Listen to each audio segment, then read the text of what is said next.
একই তো দাম পাই না, তার উপর আবার এখন একটা ফ্যাক্টরি খোলা, একটা ফ্যাক্টরি বন্ধ।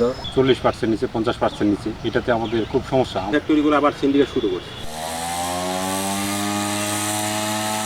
আধুনিক যন্ত্রে বাগান থেকে সংগ্রহ করা হচ্ছে সবুজ চা পাতা, বস্তায় ভরে তা নিয়ে যাওয়া হচ্ছে প্রক্রিয়াজাতকরণ কারখানায়।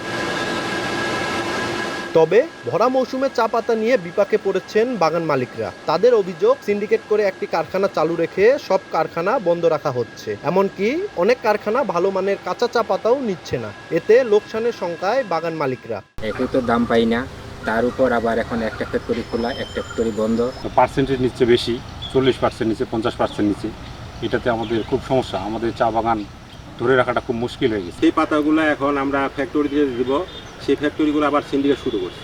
তারা মানে ডিরেকশন কাটতেছে 50%, 60%, 40% এইভাবে। তবে কারখানা কর্তৃপক্ষের দাবি, যান্ত্রিক ত্রুটির কারণে বন্ধ থাকছে কারখানা। এটা খোলা, ওটা বন্ধ।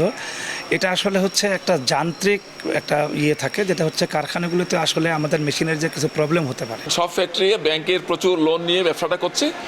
চায়ের মূল্য না থাকার কারণে, প্রাইস কম থাকার কারণে তারা আর্থিকভাবে ক্ষতিগ্রস্ত হয়েছে। নগদের কাছে সব গ্রাহকই প্রিয়, তাই তো সারা দেশে ক্যাশ আউট চার্জ সবচেয়ে কম।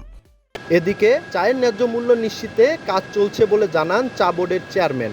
কোনোভাবেই যেন ডিডাকশন করা না হয়, শুধুমাত্র বৃষ্টিপাতের সময় হয়তো দুই পক্ষ বসে সামান্য কিছু ডিডাকশন করা যেতে পারে, আর অন্য সময় ডিডাকশন করা যাবে না। চা বোর্ডের তথ্য মতে 2000 সালে পঞ্চগড়ে চা চাষ শুরু হয়। বর্তমানে প্রায় 10,000 একর জমিতে বাণিজ্যিকভাবে চা বাগান রয়েছে।